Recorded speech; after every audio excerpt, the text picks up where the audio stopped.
we are live. Welcome everybody as people start to filter in. Really excited for today's Citicism Live. We're chatting with Robin Brooks, who I think you saw from the intro. He is I would just say he's a foreign exchange strategy guru. He's now at the Brookings. Previously, you were, I think, chief economist at the Institute for National Finance. Yep, you got it. Before that, you were the chief forex strategist at Goldman Sachs. Is that right? Yep, yep, And that's right. now he is he's been a prolific Twitterer, but we've gotten him over to Substack over the last few months, and he is now a prolific Substack user, both using notes as well as almost a daily missive. That's super valuable. Not always about their RMB, a lot about forex, a lot about Russian sanctions. But so today we want to. I think that the broad topic is all things RMB.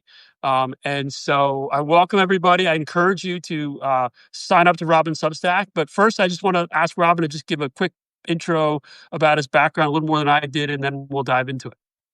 Great. Hey, Bill, I really appreciate being here. And you have told me for many years to come over to Substack. I think I tried like 4 years ago the first time. I wish I had. It's like many things. I wish I'd done them a long time ago. But I'm so glad to be here now. I think the platform is amazing. I think the publication tool is so easy.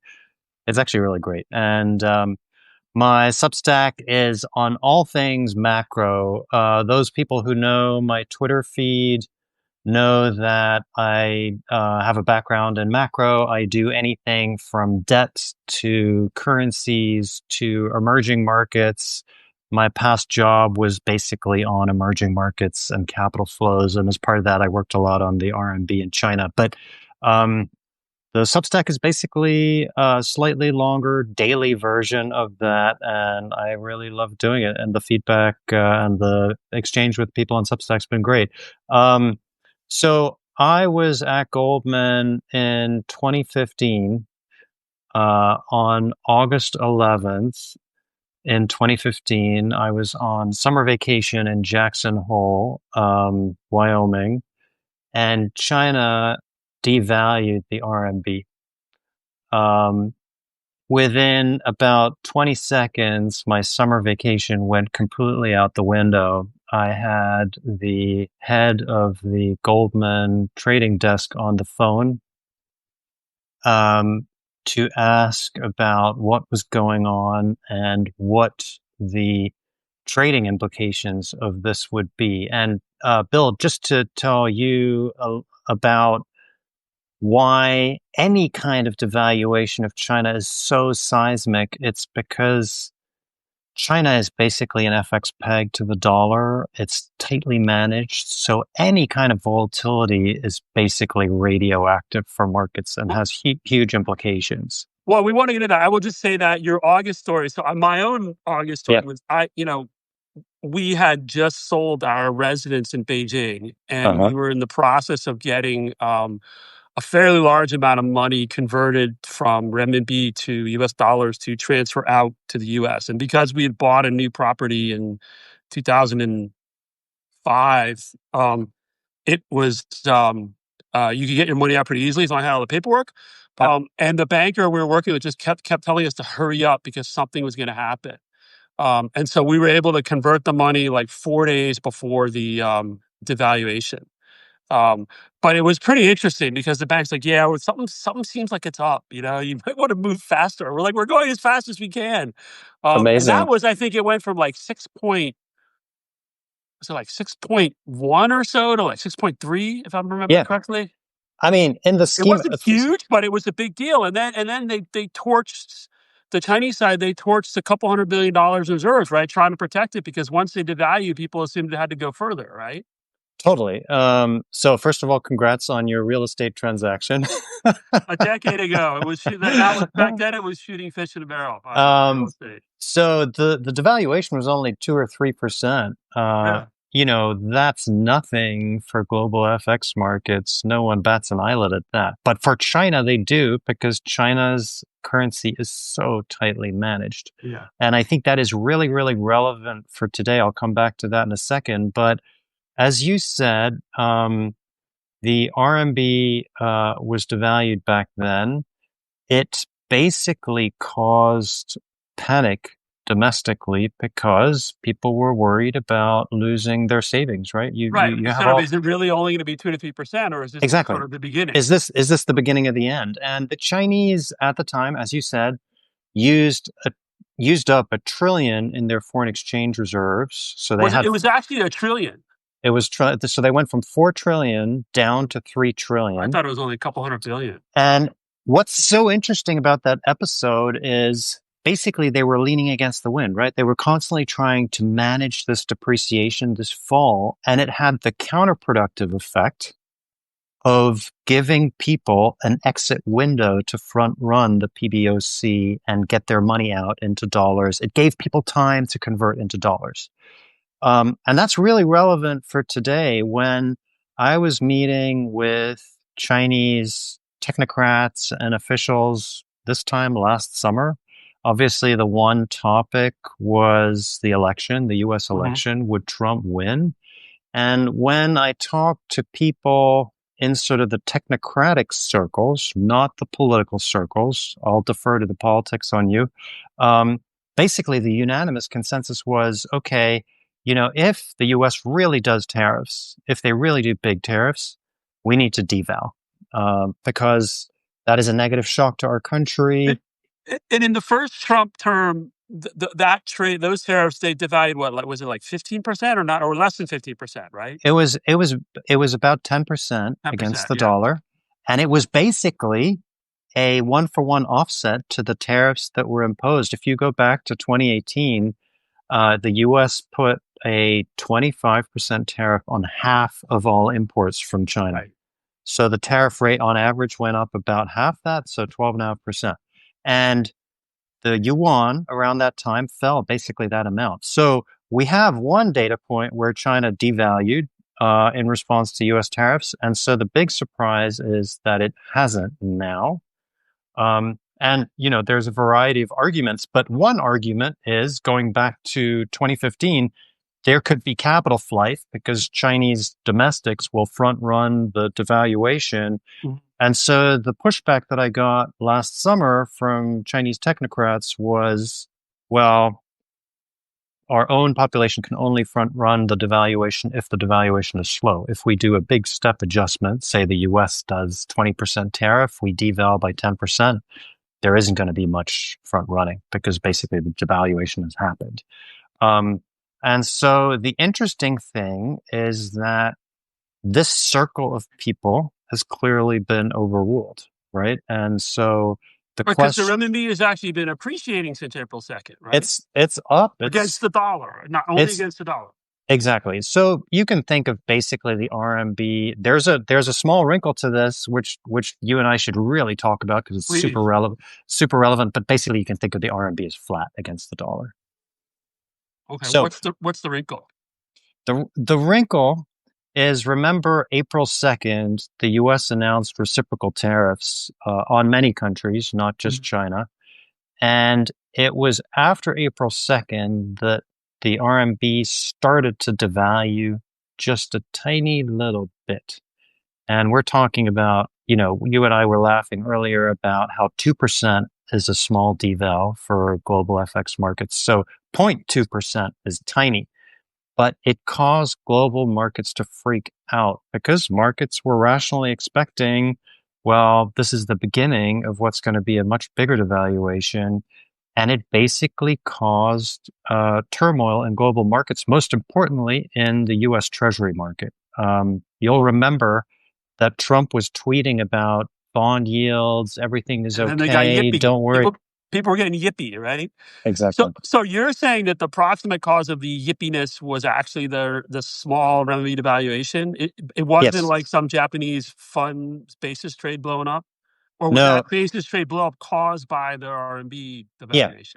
exactly. So the RMB devaluation is really, really important because China is a massive importer of commodities. Most commodities come from emerging markets. So if the RMB devalues against the dollar, that has huge spillover implications for the rest of emerging markets. If the RMB devalues, the rest of emerging markets devalue as well against the dollar. And so what happened in those days after April 2nd was emerging market currencies started coming under a lot of pressure. Those central banks were intervening to support their currencies. That means those central banks are selling their selling selling U.S. treasuries. because that's the most liquid, right? That's they can Exactly. sell what's liquid. Exactly. So they need cash. And so they're selling their treasuries. They use the cash to stabilize their own currencies. But that selling of treasuries destabilizes the US Treasury market. And it's a very similar dynamic to what we had in March 2020 at the height of COVID. You'll remember Mhm. the Treasury market blew up then as well. That was emerging markets too. So the channel is China devalues, that destabilizes EM. EM sells treasuries. The Treasury market gets yippee. And do you think that the Chinese, when they sort of did what you say, this small devaluation against US dollar around April 2nd, do you think they knew it would have these follow-on cascading effects? That is the great question. So that goes to what is going on in Beijing and why Yeah. has there not been devaluation? In my opinion, that episode shows you that China has massive power and leverage over the United States. The United States, especially in the treasury market, is wildly over leveraged. You've heard the term basis trade, right? Mhm. These are basically carry trades that are arbitraging tiny differences in yields across different treasury securities and futures and so forth. Um, those trades are a huge vulnerability for the United States because whenever there's a big unexpected shock, treasury market blows up and we are, as a big borrower and deficit Yeah. running country, Rates spike, auctions may major, fail. exactly, major problem. So China, in that week after April 2nd, was able to trigger that vulnerability with essentially no move in the RMB. And so the question is whether China is fully aware of the power that it has. I'm almost sure it is. I would Um, imagine, I mean, they have some pretty smart people yeah, in places like SAFE yeah, and the People's Bank of China. I would imagine they're quite aware of that. Even if they didn't intend it, they see the after, they saw what happened and they realize, yeah, actually, yeah. So they got what they wanted in a way, right? The US basically reached out to, I mean, for a while, Trump was negotiating with himself on China and still is bringing in some on tariffs. some days, depending on the day. So US tariffs on China have come down significantly from back then, right? We were at Right. 150%, which was bonkers. We're at So we're at 50% 50-ish. now, which is Yeah. still kind of bonkers. Yeah. Um, and so China, in a way, got what it wanted. And it is keeping, I think, this RMB devaluation card in its back pocket. It used it once very slightly, but it basically is a massive leverage point over the United States. But there are downsides to devaluing, though, right? I mean, it is not a cost-free exercise. I mean, and I think I would, you know, because one of the things you've written about is, China should devalue because they have a real problem with deflation in the economy, and so why aren't they devaluing against the US dollar? And we could talk about sort of why, Yep, why that is, but I would just going back to your how you opened the conversation talking about August 2015 and how, yep, effectively they burned $1 trillion in US dollars in reserves yep, defending their renminbi is I think that was quite, from a like at the top, I think that was quite a searing lesson for Xi Jinping. I think it was viewed as a mistake that actually and so now you fast forward and if you look at, you have to wonder, are they confident if they start really a bigger devaluation, are they confident that they can just stop it where they want it to stop without having yes, to, yes, again, burn through a lot of those reserves? And, so I just, certainly anecdotally had heard that the folks who were working sort of decided on the devaluation. It was not good for their political careers. yep, Sort of what happened after in the sort of the couple months after August 2015. Um, so it is no, I mean, and ultimately, right? I mean, when it comes to this stuff, it's always the politics is what it comes down to, right? And that's I think one of the problems that a lot of folks have had trying to look at the Chinese economy, look at Chinese currency, is you sort of look at it. If you look at it like you'd look at it as like the UK or the US or Japan, there was a logic to doing things in a certain way, but it sort of you missed a sort of overlay of the actual, PRC politics, right, and yep, and the decision making yep. processes. Um, but so when you just looking at this year in the RMB, while it's appreciated or about flat with the US dollar, it has devalued pretty significantly against things like the euro. Is it down like 10% against the euro? Yep. And Yep. is that just because the dollar's weak, and so since it's effectively pegged to the dollar, it just goes where the dollar goes? Exactly. So basically, going back to 2015, the problem at the time was that the dollar was rising massively. It had risen about 25% over the past 18 months because at the time the RMB was pegged to the dollar. Mhm. The RMB rode the dollar all the way up and had basically risen 25% also. That is why in August 2015, the PBOC then decided, okay, we got to devalue, and so they tried this one-off devaluation.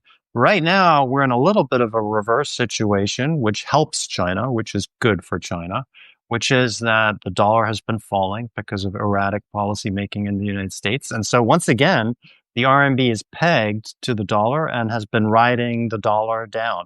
That's not a statement on Chinese FX policy. It's in fact the opposite. Mhm. It's a statement on the complete lack of Chinese FX policy because it's just a function of this peg.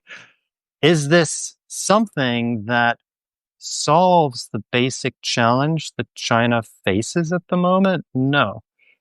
Tariffs imposed by the United States, you can think of them as a bilateral imbalance, right? These are US tariffs on China. The only way to resolve that tension is to do a bilateral devaluation of the RMB against the US dollar. A trade weighted devaluation, which is what the RMB is doing right now, doesn't address the tariff stress. And the way that you can see that is if you look at Chinese exports, those are down massively if you look at its direct exports to the US. To the US, yeah. But they're up massively to all kinds of other places like Thailand, Vietnam, EU, etc. Germany, yeah. Everybody. So what's happening is that, there's basically this artificial barrier that's been put up vis-a-vis Chinese exports to the US. And so China is basically routing these goods via other countries still to the United States. That is a sign that there's a real pressure point on China. These tariffs really are hurting. People are trying to get around them. And I think a better solution, if these tariffs are permanent, is to devalue. One other pushback that people give on devaluation is, well, China can do fiscal policy. You can do fiscal stimulus, right? And you can you can help your domestic economy get around this pressure from tariffs by doing that. And the issue with that is if these tariffs are permanent, which in Trump's first term they were, right? Trump Right. And never what they lasted the entirety of the Biden administration too. exactly. If you're doing that and you are using fiscal stimulus, you're both basically opening a Pandora's box because you're basically opening the door to unlimited deficits, deficit support, and China has a debt ratio which is close to 100% for gross general government debt. So they don't have that much fiscal space either. Right. So I mean, the other thing too is if they were though, I mean, back to what you talked about earlier about how there's sort of very small devaluation in April really Yeah. sort of sent the U.S. Treasury market into a real sort of almost panic. Um, what would happen if they did a 10 or 15% devaluation? Wouldn't the same thing happen, but even more, and sort of ripple across emerging markets? We would have a 10% drop in the S&P within 24 hours. We would have a huge rally in the dollar against everybody as everybody's financial markets falls out of bed. We would have, therefore, huge leverage by China on the United States and global financial markets. And in my opinion, this trade war would be over within 24 hours. So I Meaning the definitely, U.S., meaning you think the Trump administration would basically have to sue for peace if that were to yes, happen. exactly. Exactly. And it would illustrate that the financial dependence of the United States on China is in actual fact really massive. And in a way, China kind of wears the pants, is the uncomfortable It's truth. interesting because I think there are folks in the Trump administration who think that actually the U.S. has a lot of leverage when it comes to the financial sector. And in fact, if you look at sort of there was a Geneva deal, whatever you want to call it, and then it sort of went sideways, and the U.S. started adding these. The Chinese held back on magnets, and the U.S. started adding these, sending out letters to layer on new export controls in various areas.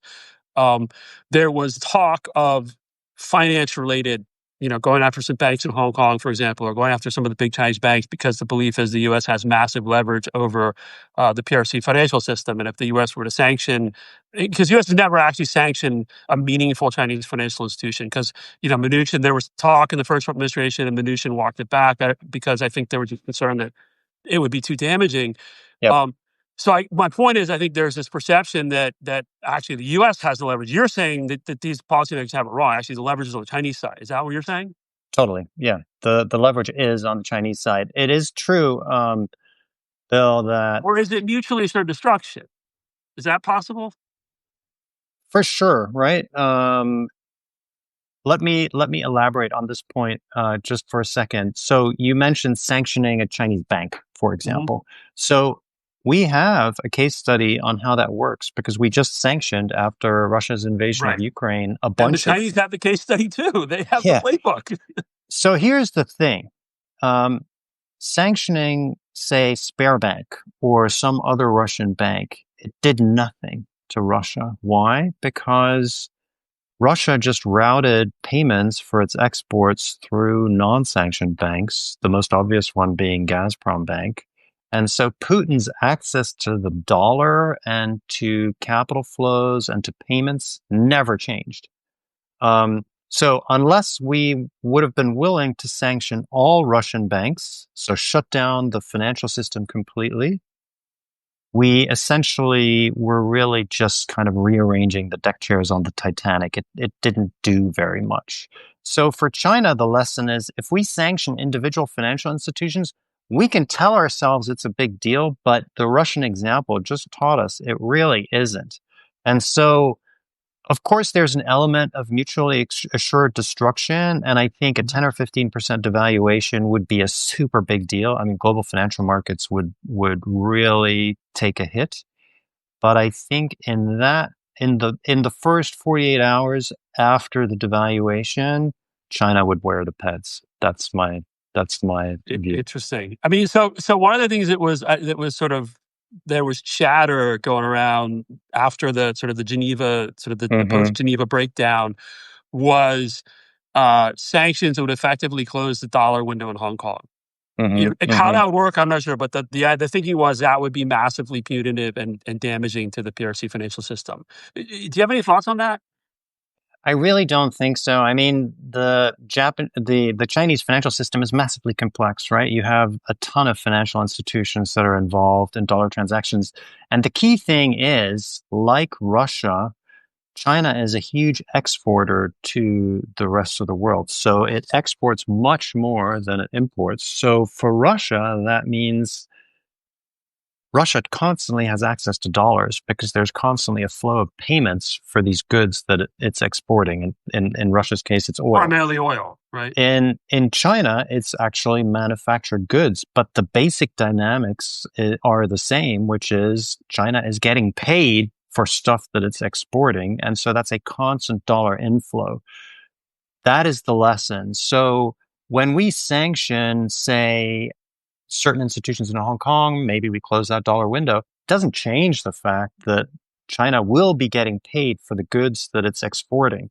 The only way to go after a net exporter like China, like Russia, is to do what the West ultimately did for Russia, which is basically to shut down exports of the key goods that are being exported. So in Russia's case, that's oil.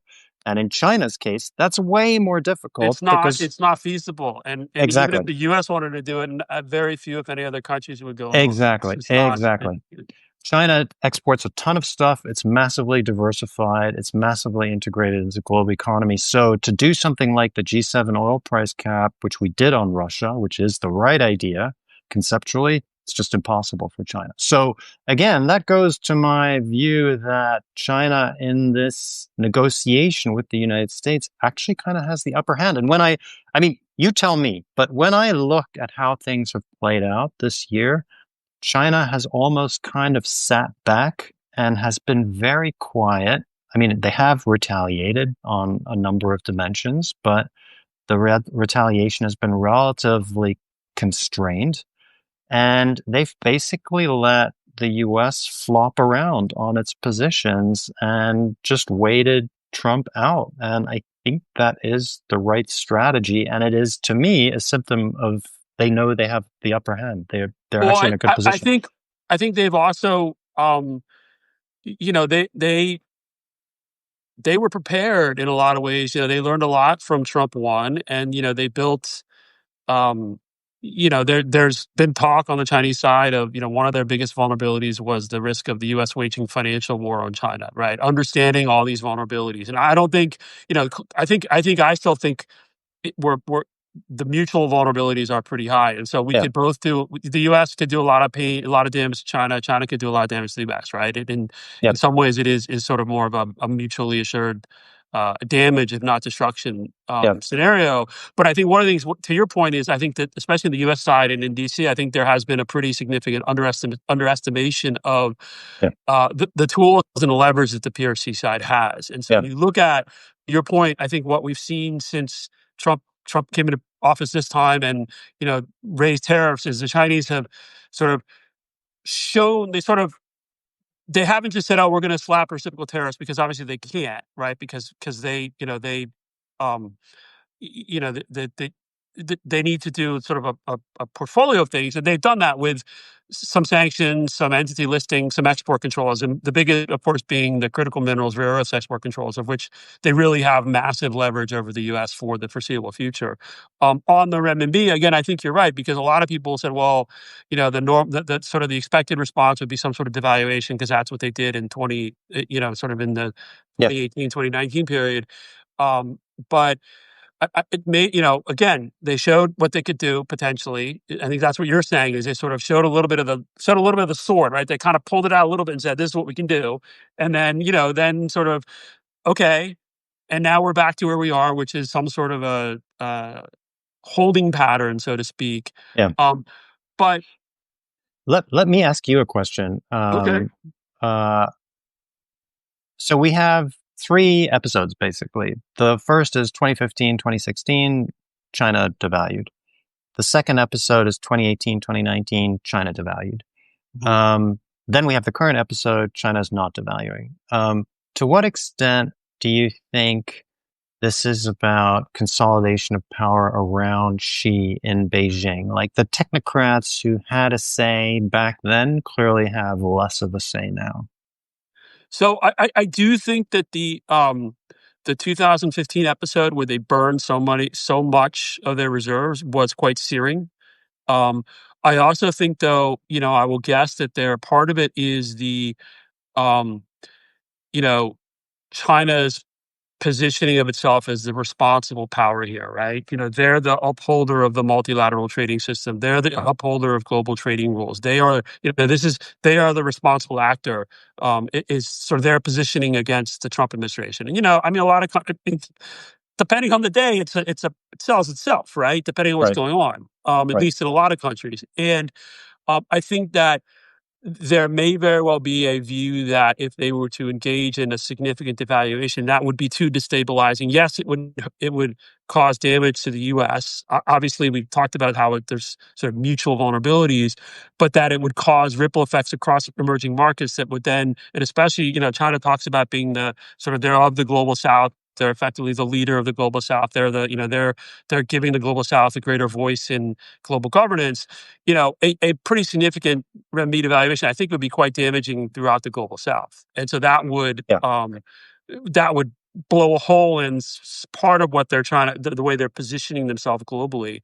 But and again, though, the other thing though is a devaluation is the question is how then destabilizing is that for the Chinese domestic economy, and what does that exactly. do for domestic confidence when you're seeing the economy is not doing that well, Yep, to be euphemistic.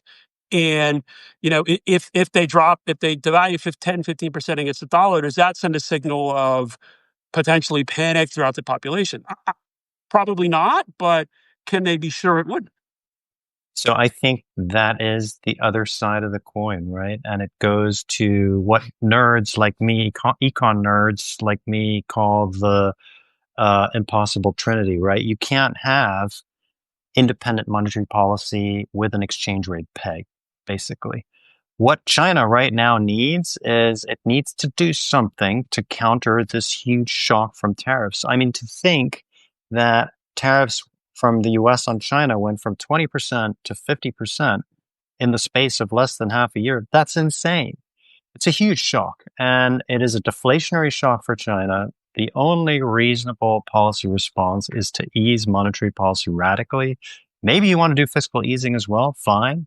But the primary response is to cut interest rates. They're not yet zero in China. Bond yields are between 1% and 2% across the curve. You can cut and ease radically, but you can't. And the basic straitjacket is the peg against the dollar, because if you start easing radically, which is what's needed to counter deflation, then inevitably you're going to have a depreciation of your currency against the dollar. So the picture is actually really, really complicated, because China, by not devaluing against the dollar, is making an implicit judgment.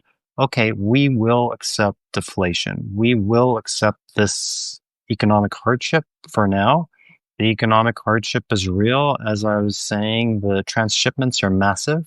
Right. And so you can think of, you were saying China sees itself as a leader of the global south. So here's the flip side of that argument.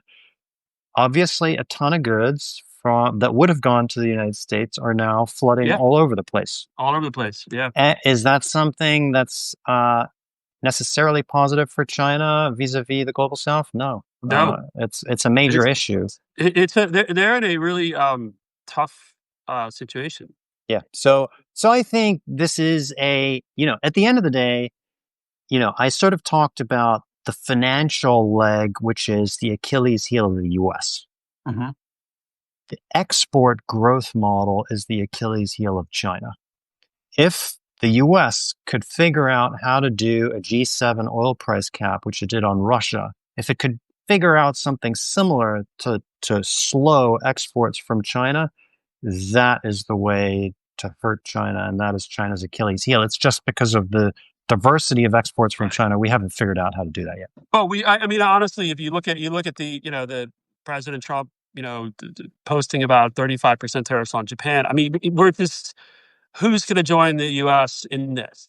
I mean, you look at the Yeah. EU, right? I mean, maybe there'll be some sort of a deal with the EU, but the EU isn't particularly happy with Daddy Trump these days. No, I was on my way back from beautiful. I don't know if you know this, but Frankfurt is the most romantic city in the You world. keep saying that. Is that because you're from Frankfurt? I'm from Frankfurt. It's so romantic. In any event, I was on a plane back from Frankfurt to DC in early February, and I was looking at the headlines coming across on tariffs on Canada and Mexico, and I was just shocked. Why are we, the United States, picking a war with absolutely everybody? That is what you absolutely should not do. You should figure out who are your big strategic opponents, and then you pick a fight with them. And I think And there are some people in the Trump administration who understand that, but they were not they listened were to. overruled. Absolutely. And so, of course, within the Trump administration, there is a legitimate back and forth, I think, on how to engage China and on how to optimally impose tariffs, right? If you impose tariffs only on China, obviously there's going to be these transshipments. So there was a camp in the Trump administration saying, well, we need to put tariffs on everybody Right. to stop that from happening. And so I think there's all kinds of legitimate tensions, but how this was rolled out, the de facto picking a huge fight with everybody on April 2nd, it was just a big No, miscalculation. and back to back to the discussion around China and the trade and RMB. I mean, it is China's too big to tackle by yourself, Exactly. and there isn't the kind of, I mean, even with the Russia and those sanctions, you look at I mean, you've written about it, the holes in the sanctions and around the tankers and the shipment Yep. of oil. I mean, even the EU, you'd think in Europe, when there's a land war in Europe Totally. started by the Russians, that they would be more focused on Yep. tougher sanctions, and even there, they're not willing to do it. Yep. So, What? so I don't think there's any political world where they're going to be even tougher on China. Yeah. What I think. So my best guess of what uh, President Xi's strategy is, and of course the U.S. has played right into his hands. If this is in fact what he's thinking, is since the U.S. decided to pick fights with absolutely everybody, and since the United States economy is weakening significantly, and since financial markets in the United States are vulnerable, the dollar has fallen 11% this year. The What was it? fall, The Wall Street Journal had a story this weekend. It's the biggest fall in the first half of the year since '73, I think. yeah. And, people say, oh, Trump is a mercantilist. He likes the fall. But that fall comes with all kinds of negative consequences. I just wrote a piece today how Turkey is an example of what not to do with your central bank, right? Don't put pressure on your central bank to cut interest rates. Turkey went into a financial crisis when Erdogan did that, and it has yet to come out 5 years later. Right. What is happening with the Federal Reserve here and the growing political pressure on the Fed, which of course is a symptom of the trade war and a weakening U.S. economy, right? Trump wants lower interest rates because the economy isn't doing that great. Um, these are basically things where President Xi in Beijing is sitting there just looking at all this turmoil, and the US is basically exhausting itself. And so I think what the Chinese are hoping for is, in 12 months, this will all have blown over because the US will have spent itself. That's what it looks like to me. Certainly the Chinese, you sort of what they you say publicly in very, speeches from some of the leaders or various documents is basically just focus on doing your own things well, Yes. Yeah. right? Harden the system, harden so that we can deal with all this external turbulence that seems to be increasing. And again, I think their view is, and I think correctly, is most of that external turbulence is being driven here in DC.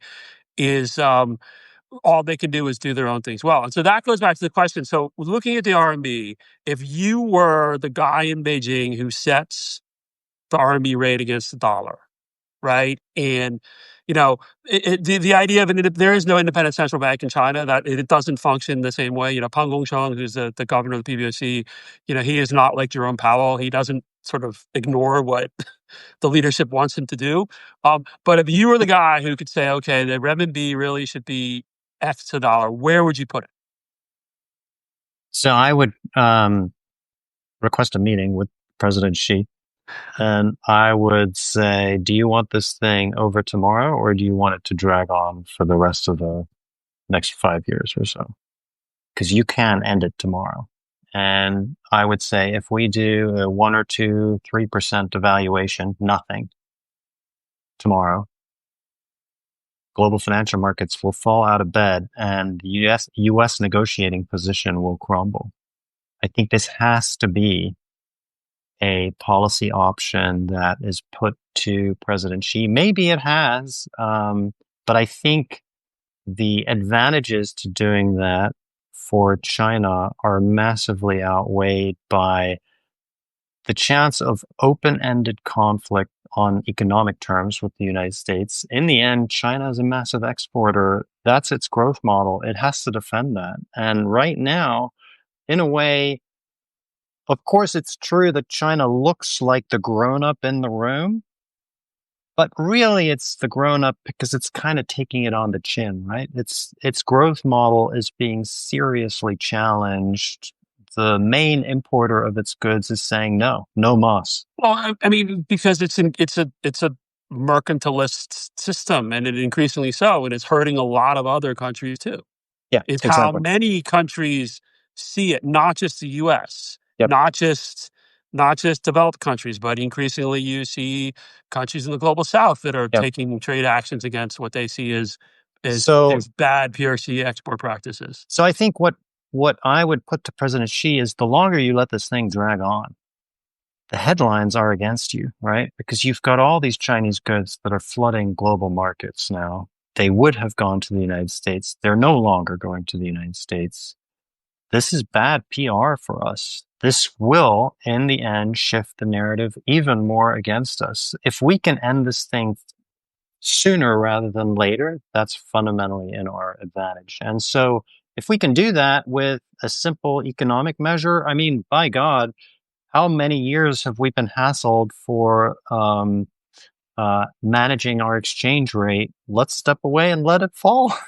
Well, see that I mean that is sort of I mean that is the sort of be careful what you wish for, right? Because for so long I said, oh no, you got to let the RMB, float, right? Yeah, yeah, So okay, so the question just I'll ask the question a little differently. So like leaving aside the trade war politics, yeah. just looking at sort of the economic fundamentals, if they let the RMB float tomorrow, where would it go? Do you think? So I think there's a And by the way, they're not going to. This is a purely hypothetical we're question. we're discussing hypotheticals. Yeah. So I think there's a short term answer and a medium term answer to that. Um, China's current account surplus with the rest of the world is massive. If you go through the numbers, it's basically bigger than ever. Of course, there's the issue of scaling by GDP. It doesn't look so big when you do that, but in raw dollar numbers, China is the biggest exporter to the rest of the world ever in the history of China. And it Okay. continues to increase. Continues to increase. So China's export model is more important than ever for the world and especially for China. That means in the medium term, there's only one way for the RMB to go, which is to get stronger. So when you run standard economic models, they put undervaluation of the RMB around 20-30%. Okay, that's So the that median. would so that would get you to like into the fives to the Yeah, dollar, high fives. exactly. Call it 550 fair value. Um, which is crazy, right? But it's Yeah. really not crazy when you consider The how economic massive right. the current account surplus is. Now, short term, right? You can think of the current account as, the steadiest she goes flow of dollars. What then in the short term dominates are capital flows, which are a completely separate phenomenon. And if you have a similar situation to 2015, where you get a devaluation in drips and drabs, which is what China did in 2015 and 2016, then depreciation expectations onshore will build. People will try and get their yuan to safety, convert them into dollars before devaluation happens. And so you'll get big capital flights. So in the short term, that will be the dynamic now as well. So I'm sympathetic to your point that if you devalue, you have this really complicated situation that you're managing. And it could spiral out of control and ultimately backfire on China. That is a big risk. But that risk, I mean, we have one natural experiment on this, which is the first week in April, that small devaluation. Right. And, people were really freaking out that week. Like they were thinking, oh my God, we're going to get a 5-10% deval from Oh yeah, like China. the 10-year yield was approaching five, right? There was concerns Exactly. about auctions failing. China came through that episode just fine. And so I almost think like it's interesting because you have these two behemoth superpowers facing off against each other, right? And in a way, China does not have enough self confidence when it comes to its financial might. It knows it's an export superpower, but like on its financial might, it's actually kind of doesn't have enough confidence in itself. And the United States is much too confident on its financial strength.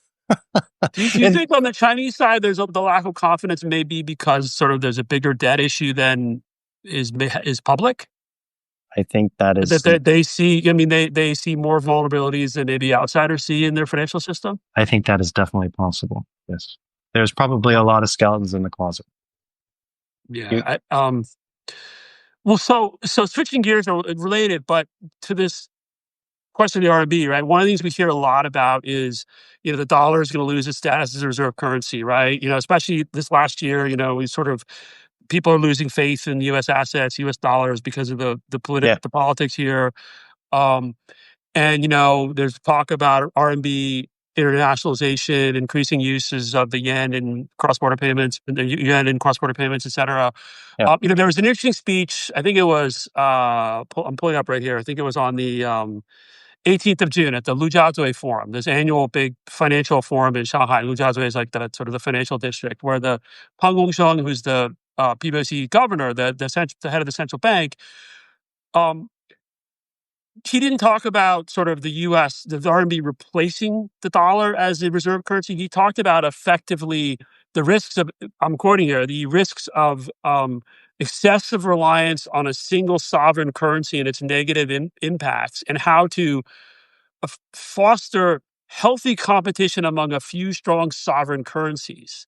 And so, as someone who's been looking at forex and sovereign currencies for most of your career, is it possible that you could end up with effectively like a basket of sovereign currencies that are, all in the, say, 15, 20% share, where the US dollar's relative position or relative strength is weakened, but there are enough other ones that works as a forex market? As the forex market needs sort of one big currency that everyone can go to if there's a problem? So I think you put that whole question and topic perfectly. So China clearly is hoping for a multipolar world on Right. currencies. Okay, so they want to be a counterweight and, in a way, a checks and balance on this exorbitant privilege that the United States has, this ability to dictate terms to others because the dollar is the reserve currency of the world. So let me say a couple things about that. So the dollar if you look at official FX reserve holdings, it's around 60%. The euro is around 25%, and China is really nowhere. It's 1 or 2, 3% at most. Outside of their own reserves, right? Outside of their own reserves, right? Okay. So this is global FX reserves. The IMF does a quarterly survey. These are the numbers from that survey. These numbers, these shares, so 60, 20, and then bupkis for everybody else, have not changed in the last 30, 40 years. So, So when the euro came about, wasn't the idea the euro was going to play this role? exactly. And so I'm just giving that example to underscore how sticky the reserve currency status of the dollar is. So the hurdle for getting to a multipolar world for China is massive. It would require all kinds of things, starting with transparency of markets, accountability, rule of law, an open capital account so that people that go in can also take their money out. I mean, the hurdles are tremendous, and and and, and transparency around their reserves, which I exactly, think are there's some debate about those. super opaque. Not just PBOC reserves, but what's going on with all the state banks, right? I mean, Right. official intervention has basically migrated to the state banks in the last 10 years. Um, so the hurdles on China are super high. And the answer, or the way to make a multipolar world, is not by somehow strong arming markets or sweet talking markets. It's by doing the hard work. Like, become transparent, become accountable, be what the United States is not, which is currently rule based and predictable.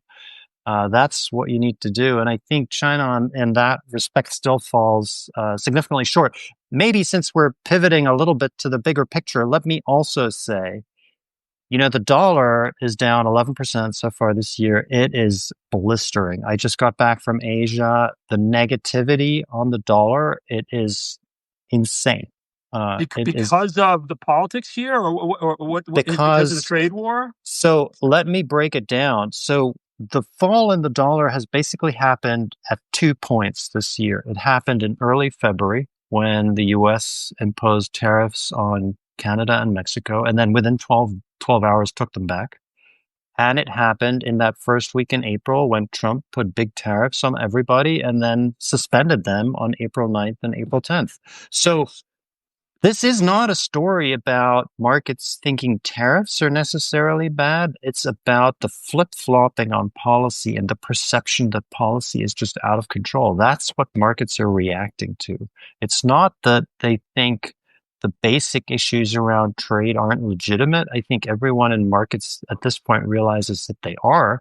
It is that the way in which things are done and the haphazard nature and the chaos, frankly, of Right. policymaking, markets are like, oh my God, if this is happening on trade, where else is it happening in the US government? Is it almost like the US looks like an emerging market now? I think that is, I mean, I just wrote a Substack on exactly that, so I shouldn't play it down. I should No, play it let's up. promote it. We'll But definitely put it. thank you for the promotion. We are getting whiffs of that. The U.S. Treasury yields are stubbornly high, even though the United States economy is weakening. That's weird. And so, there are whiffs in different places of U.S. financial markets that are starting to look like emerging markets. But in the end, what makes an emerging markets? It's the lack of institutional frameworks. It's the lack of central bank independence. It's the lack of accountability. The It's all erosion of the rule of law. exactly. And that is, where understandably financial markets are going like, hey, wait a minute. Why are we holding dollars? So, but what are they going to hold? I mean, they're going to hold RMB or they're going to hold gold. I mean, this is the So, question. This goes back to the sort of and maybe this is again back to sort of where the Chinese are coming in. yep, In some ways, it's like okay, we can get a bigger share of the RMB without actually doing all the work that you laid out in terms of transparency and yep, convertibility. And so, this is sort of a lower cost way of chipping away at the dollar, building, increasing the RMB share without actually doing all the hard things that people have been saying for so long China needed really to do to internationalize, right? totally. So this is sort of an opportunistic approach of looking at what you're describing as sort of the rest of the world seeing the dollar potentially? Yeah. So when I run out of talking points on good things about the dollar, which these days happens pretty quickly, then I resort to Tina. There is no alternative, right? That basically is true. There is no rival reserve currency in the world. The Europeans are massively dysfunctional. You and I touched on that a little bit earlier. I say this begrudgingly as part Euro trash, right? Of course, there are things like crypto. There's gold. There's other commodities. The problem is that those things are in limited supply, and the price of this stuff has gone up so Well, much. and crypto Bitcoin doesn't work as like a currency. It's not a currency, Exactly. you know. So it's not the same kind of store of value that you're trying to replace the dollar with. And so I think Tina is still operating. The dollar became a reserve currency because of many decades of good policy. It'll take a while for that to break down and unwind, and I hope it doesn't. Um, but I think everything that's happening right now is definitely not helpful. So, cognizant of your time, I have one more question, and then if you have anything else you want to add, please do. But do you think Treasury Secretary Bessent, who came from the financial markets, who worked for Soros, right? He must understand these issues. I would hope. Do you think he understands what you're saying about the dollar? For sure. I think it is more about the balance of power in Trump 1.0 versus Trump 2.0. You'll remember, Bill, in Trump 1.0, there was Gary Cohn from The Goldman, globalists, the globalists, the right? globalist. That's what So they're called. he was basically the consigliere, right? He was like, It wasn't the It was the Goldmanists because it was Mnuchin was an ex Goldman partner, right? Cohn was he president of Goldman at one point? yeah, he was co-CEO or the number two under Lloyd Blankfein. I mean, There's no one from massively. Goldman in the administration now, is there? I have a Goldman history, so I'm not going to comment on that question. But Yeah, no, but I know honestly, I actually don't think there is anyone from no, Goldman no, Sachs at a senior level, and yeah. honestly, the Goldman Sachs folks tend to actually understand the financial markets. But I was going to make a non-Goldman point, which was, Okay. I mean, having done meetings with Gary, he's just an incredibly forceful, intimidating. I mean, the guy's huge. He's physically huge. Okay. So this is someone who is willing to say in a meeting with Trump what's what, and no, we should not do this. And for to be able to say that, you need to be incredibly rich, you need to be incredibly self-confident, and you need to basically be willing to fall on your sword. Or not basically not give a shit in the sense that like, okay, if you Exactly. fire me, I'm fine. I don't care. And I think that perhaps is not the case in Trump 2.0. We don't have a Gary Cohn. And I think that's the big difference. And, Scott Bessent's been in financial markets for a long time. I think the head of the CEA, Steve Moran, is also highly knowledgeable on financial markets. These are not rubes at all. Right. It is more about the power that is concentrated immediately around President Trump and this administration that is fundamentally different. Now, it's easy to be always super, super negative, and the consensus bill right now is super negative on the Well, that's what you're States. saying. Your trip to Asia, like So let me just it highlight. sounds like in some ways it's like if everyone wants to throw out the dollar, it's probably Yeah. actually an opportunity potentially. So let me just highlight, in the end, what is the big thing that's been happening? It is we put on tariffs. Okay. Tariffs for the United States are supposed to be inflationary. If they are, in fact, inflationary, the Fed will not be able to cut. Markets are pricing a lot of cuts for the Fed. They're pricing a very dovish Fed, perhaps also because they think the Fed is subject to political interference increasingly. But if we get this inflation, I think that could be a turning point for the dollar. The dollar could rise if the Fed demonstrates it's independent. It won't cut.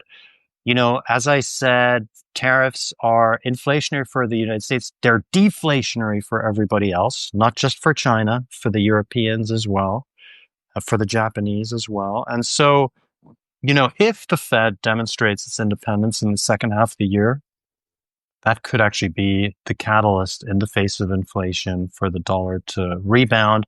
And I think that would wrong foot global markets massively.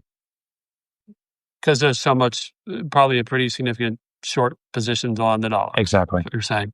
Yeah, exactly. Interesting. Well, this is really thought-provoking.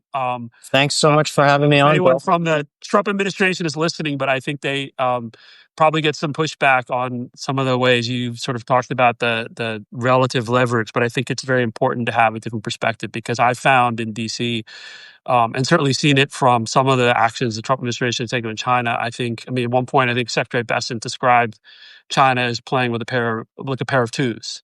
And I think that the sort of underestimation of some of the leverage points that China has are pretty dangerous, to put it that way. So, well, look, I appreciate it. Everyone, go subscribe to Robin's Substack. You can click on his name in the video, or I'll put it. And then when I send it out, I'll put a link to Substack. It's great. And thanks for this. This is really thought provoking. And so awesome to chat with you. Thank you. Yeah, we should do it again, especially if they do devalue. We'll have to get on. Okay. Maybe they'll do something on the 10-year anniversary in a month, right? Yes. Let's hope All not. right. Well, thank you. Thanks everybody who joined. Take care. Cheers. Bye. Thanks. Bye.